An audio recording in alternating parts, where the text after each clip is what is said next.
Olá pessoal, no vídeo de hoje a gente vai trocar uma ideia sobre o CACR e também sobre esses produtos de desenvolvimento imobiliário, cenário macro, né? Afinal de contas, como é que ficam os fundos high yield nesse cenário que a gente está atravessando de taxa DI crescente, expectativa de CDI futuro bastante alto, tá?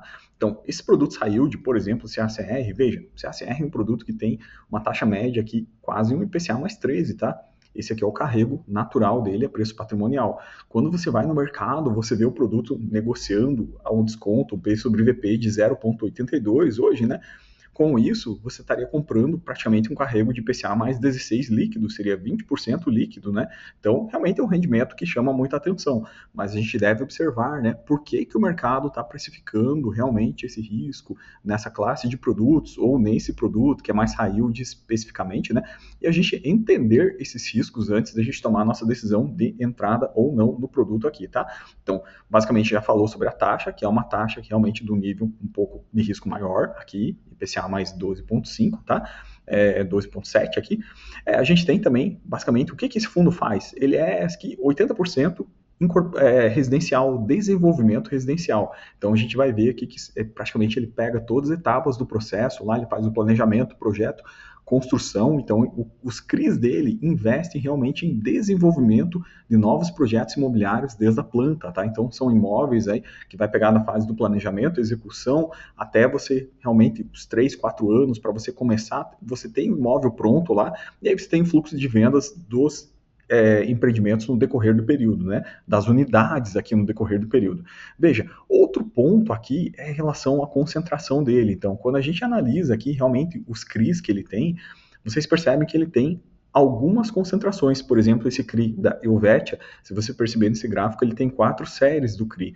A mesma coisa para o Santo André, a gente pode pegar mais aqui o Viva, enfim, ele tem 3 ou 4 CRIs aqui dentro da constituição dele, que se você somar todas as séries, ele tem sim concentrações aí da ordem de 8% em 3 ou 4 empreendimentos. Então, aqui fica um disclaimer, né, relativo a esse nível de concentração, em sendo que a taxa já é uma taxa mais puxada, né? Então, ponto número 2, dê atenção.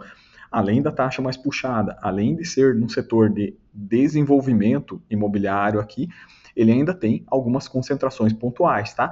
Então, é um fundo que, com tudo isso, né, ele remunera muito bem, porque, logicamente, o carrego dele é um carrego excepcional, então ele tem pagado aí, veja, nos últimos meses, 1,30, basicamente, já chegou a pagar 1,40 no passado aqui, então, logicamente, é um fundo que remunera muito bem, tá? E aos preços atuais, né, como eu falei, isso aqui vai dar um dividend yield, vai te dar uma remuneração de 20%, né? Veja que a rentabilidade dele, logicamente, vai vir da receita do IPCA, da amortização dos IPCAs, né, o IPCA mais cupom, o IPCA acruado ele tem também, e ele faz negociações no mercado secundário que também dão um boost aí na rentabilidade, ele consegue rentabilizar mais com essas negociações no secundário também. Então é um fundo bem interessante, aqui apenas com esses disclaimers que eu acabei de fazer aqui para vocês, que realmente a caracterização do produto high yield está aqui dentro.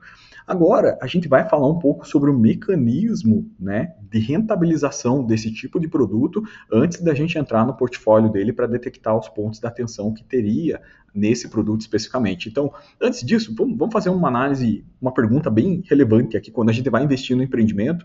A primeira pergunta que a gente pode nos fazer é, beleza, quem é a minha contraparte e como que eu vou ser pago? Como que vai estar gerando a rentabilidade para pagar esse CRI aqui, para pagar essa dívida, né? Então, como é que o empreendimento para em pé? Então, essa é uma pergunta importante para a gente, né, se situar, de onde vem o dinheiro. Esse fluxo de caixa aqui é um fluxo de caixa que depende do quê?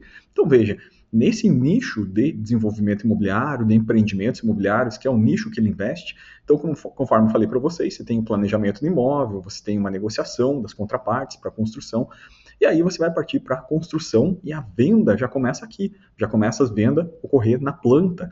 E aí você tem esse processo de comercialização durante a construção. O ideal é que 100% das unidades sejam vendidas durante o processo de construção, ou seja, na planta, né? E aí você não vai ficar com backlog para vender depois, você consegue aí pagar todo o seu CRI na duração de construção, na fase de construção do empreendimento, né? Afinal de contas, se ficar muito estoque acumulado para você, para depois, fica complicado, né? né? Porque aí você acabou o empreendimento e você tem aí um estoque, por exemplo, você não vendeu 50% das unidades. E aí, como é que fica a situação? Porque a dívida vence, né? A dívida vence e tem que pagar o CRI. E aí, como é que fica, né? Da onde que vai tirar o dinheiro para pagar isso aí? Aí começam as preocupações com inadimplência, renegociação de dívidas, acionamento de garantias, né? Então perceba que o fluxo ele tem que girar, né? Tem que ter a contraparte compradora aqui na ponta. Quem é a contraparte compradora desses empreendimentos imobiliários? Então, quando a gente vai para nível de varejo, né, a gente pode pegar, por exemplo, aqui a região de São Paulo como um bom balizador, né? E nesse gráfico que eu mostro para vocês, por exemplo, a gente percebe que 2024 foi um ano bastante bom para empreendimentos imobiliários.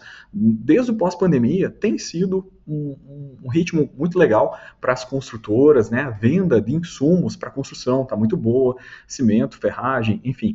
Então, são indicadores antecedentes que a gente pode estar avaliando aqui. Por exemplo, a velocidade de vendas dos imóveis lá na região de São Paulo, uma velocidade um nível bastante interessante, né? A gente vem aqui também, por exemplo, o estoque das construtoras. Quantos meses de estoque de inventário eles têm?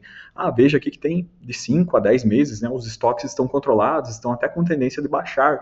Então, perceba que esse setor imobiliário realmente ele performou bem nesse ano que se passou também.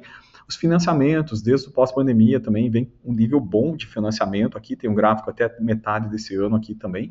Basicamente, o que a taxa Selic caindo, ela viabilizou realmente financiamentos melhores, tá?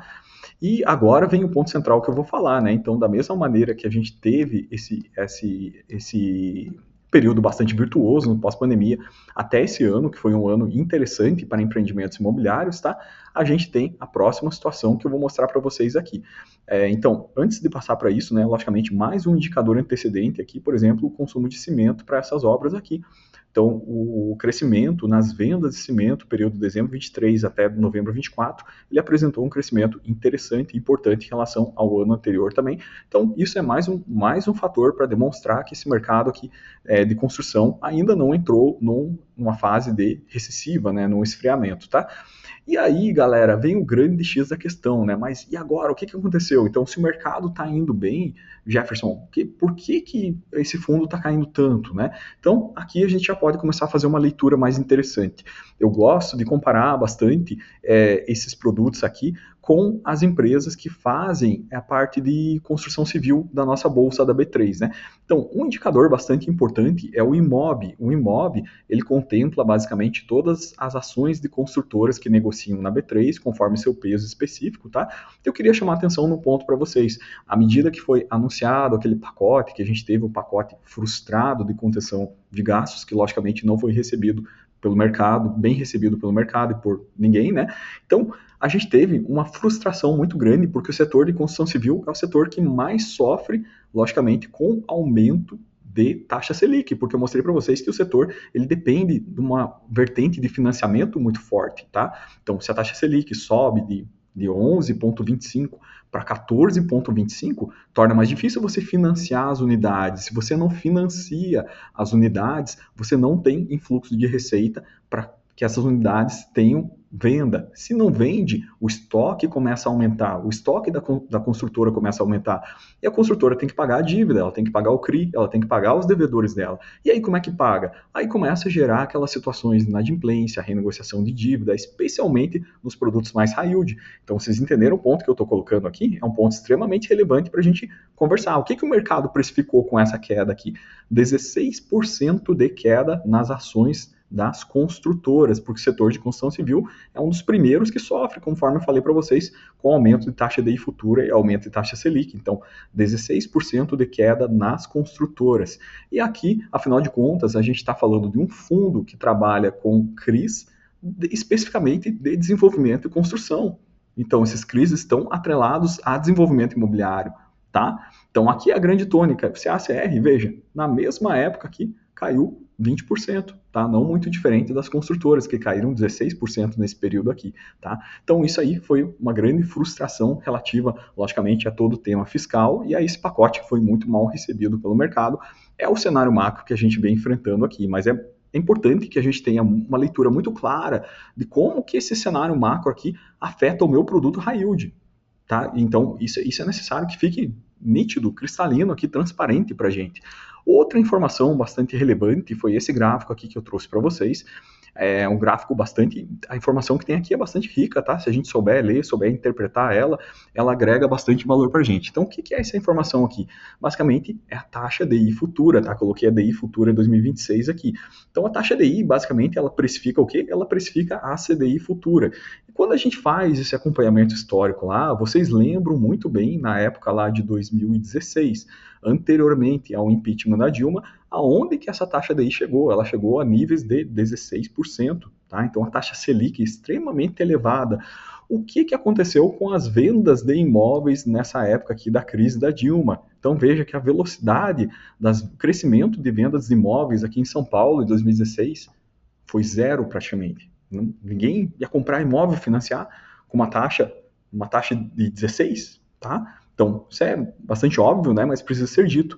E perceba que agora, na presente situação, devido à situação fiscal que a gente vem enfrentando no país aqui, galera, falta pouco para a gente chegar no mesmo nível que a gente estava lá em 2016, tá? Então a gente está com uma taxa de DI aqui aproximadamente quase 15, né? A gente está falando que aquela época foi 16. Então a gente está numa situação, num cenário que chegou a quase 15. Então, embora as vendas de imóveis tenham sido melhores nesse ano aqui, porque no início do ano a taxa Selic estava mais baixa, perceba que claramente existe uma involução, existe aqui um retrocesso aqui, veja que está diminuindo a velocidade das vendas aqui já de agosto para frente, tá? Com toda esse medo, esse receio que o mercado tem relativo à nossa economia, ao nosso fiscal em si. Então a gente tem que avaliar isso com muita calma, né? Porque pode acontecer sim um ciclo mais recessivo durante esse período que a gente vai atravessar, um período mais turbulento que está vindo pela frente, primeiro trimestre de 2025, a gente não sabe como é que vai ser o primeiro semestre de 25, mas a gente tem o nosso espelho retrovisor para olhar para trás e ver o que aconteceu com a venda de imóveis nesse período que a taxa DI estava extremamente elevada, no período que a Selic estava elevada, tá? Então, essa é a grande preocupação que pode estar realmente refletindo no mercado, jogar essas ações de construtoras lá para baixo, o mercado shortear a construtora. O primeiro tipo de classe que você observa que ela é shorteada no Ibovespa é a ação de construtora, galera. Então, isso é meio que padrão, tá? Então, a economia começa a esfriar, o short vem primeiro nas construtoras, tá? E, logicamente, nesses fundos aqui, que são fundos de desenvolvimento imobiliário, eles vão sofrer também, tá? Então, para a gente fechar o nosso raciocínio aqui, outra informação bastante importante é a gente tentar enxergar dentro desse produto aqui o que ele tem lá dentro da carteira dele. Então, como é que estão os desenvolvimentos dele? Como eu mostrei para vocês, né? Ele tem algumas concentrações lá, tem alguns CRIs, por exemplo, esse CRI Helvetia, que está com um stop aqui, onde eu estou mostrando ele aqui no meio, aqui, tá? Ele tem, por exemplo, 62% aí concluída da obra, tá? Mas apenas 23% vendido, tá? Esse CRI aqui vai ser quase 8% de concentração da carteira. E o grande questionamento é, e aí? Se as vendas empacarem, se esse estoque ficar acumulado e não vender, né? Se ele ficar represado, aí como é que faz para fazer esse giro de fluxo de capital aqui, né? Então, aí seriam os pontos de preocupação. Em demais produtos, aqui a gente, logicamente, tem várias operações que esse risco já está bastante mitigado, já está bastante vendido, mas tem várias situações que eu coloquei o stop aqui que está em fase de lançamento, está em fase de construção, está em fase de terraplanagem. Então, sim, pontualmente, dentro desse produto aqui, a gente tem algumas situações que elas estão bastante iniciais, e essas situações mais iniciais, elas podem mais sofrer nesse período, tá? Então, Jefferson, mas pode sofrer porque mas como que vai sofrer se é indexado a IPCA? Se é IPCA mais 12, né? Afinal de contas, o IPCA não deve subir tanto quanto o CDI, né? Se o IPCA ficar em 4, 4,5, 5, talvez não afete tanto, né, a capacidade de pagamento da dívida, né? Esse não é o ponto central na minha visão, né? Eu acho que não seria nem o ponto central, porque, logicamente, se o IPCA for de 4 para 5, 4 mais 12, 5 mais 12, a diferença é pequena, né? Mas o ponto central é o seguinte, para quem vai coletar o financiamento, ponta compradora, contraparte, como que a pessoa faz o financiamento para comprar isso aqui? O financiamento é sempre em CDI, tá? Então a pessoa vai pegar uma taxa lá com o banco, com a Caixa Econômica lá, com o Itaú, com o Bradesco, e essa taxa referenciada vai ser uma taxa, por exemplo, que está correlacionando com a CDI atual, com a DI atual. Então, vou financiar um imóvel, por exemplo, beleza, consigo uma taxa de 14%, de 15% para você. Então, isso pode trancar essa ferramenta aqui de comercialização. Então, Então, as vendas na planta e a comercialização dos imóveis que estão em fase inicial aqui, sim, ela pode ser muito prejudicada por esse aumento de taxa DI e pelo aumento de taxa Selic, e isso pode travar o fluxo de caixa para dentro desses produtos aqui e, logicamente, pode refletir na dívida, tá? Pode refletir na capacidade de pagamento da dívida e questão adimplência. Então, queria deixar esse vídeo para vocês como reflexão, não é recomendação, mas é um vídeo para reflexão de todos sobre fundos high yield.